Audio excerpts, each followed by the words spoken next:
गृहस्थी थे, पत्नी बच्चे वाले थे, लेकिन नाभाग गुरुकुल में जाकर विद्या ग्रहण कर रहे थे।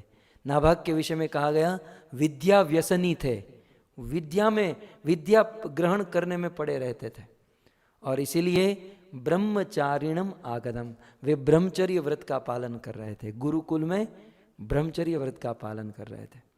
5 वर्ष से लेकर 25 वर्ष तक प्रत्येक व्यक्ति को ब्रह्मचर्य व्रत का पालन करने की शिक्षा वेद प्रदान करता है। यदि हमने ठीक से ब्रह्मचर्य व्रत का पालन किया है तो आगे चलकर संन्यास हो या गृहस्थ हो हमारा, इसलिए हमारे वेदों ने, हमारे शास्त्रों ने ब्रह्मचर्य आश्रम के ऊपर बहुत जोर प्रदान किया है। जब कोई व्यक्ति, ऐसा शास्त्र में लिखा है कि जब भोजन करता है, जब हम लोग भोजन करते हैं तो वह भोजन 5 दिन के बाद उसका खून बनता है।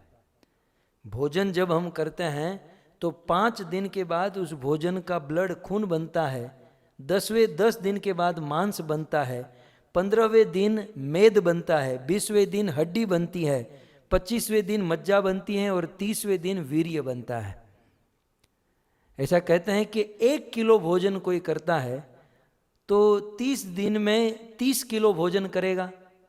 30 किलो जब कोई व्यक्ति भोजन करता है तब उसमें 800 ग्राम खून ब्लड बनता है।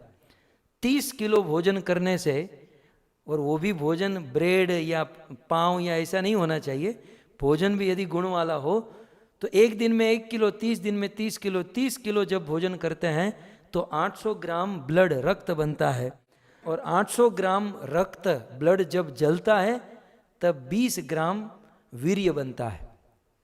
और जब एक बार कोई पुरुष संभोग करता है तो 20 ग्राम वीर्य स्खलित होता है। मतलब 1 महीने में जितना भोजन ग्रहण किया है एक बार मैथुन में वह खत्म हो जाता है। सो ब्रह्मचर्य व्रत पालन करने के सिद्धांत हमारे वेदों ने दिया। यदि इस व्रत का पालन करते हैं तो ऊर्जा बढ़ती है, शक्ति बढ़ती है, शरीर का तेज और प्रभाव बढ़ता है, स्मरण शक्ति बढ़ती है, मेधा बुद्धि बढ़ती है, और जीवन में जो संकल्प करते हैं वे सारे संकल्प को पूर्ण करने की ताकत होती है। इस दुनिया में जितने भी सक्सेस लोग हुए वे जानकर या अनजाने में ब्रह्मचर्य व्रत का पालन करते थे, तब जाकर वह सफलता को प्राप्त कर सके।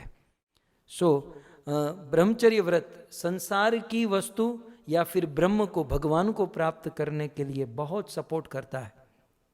ऐसा मैंने सुना है कि जो ब्रह्मचर्य व्रत का पालन करता है 80% भगवान को वैसे ही पा जाता है, फिर उसको केवल 20% ही मेहनत करने की आवश्यकता होती है।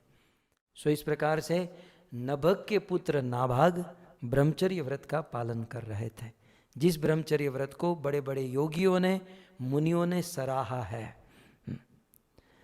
तो जब वे गुरुकुल में थे, उनके चारों भाइयों ने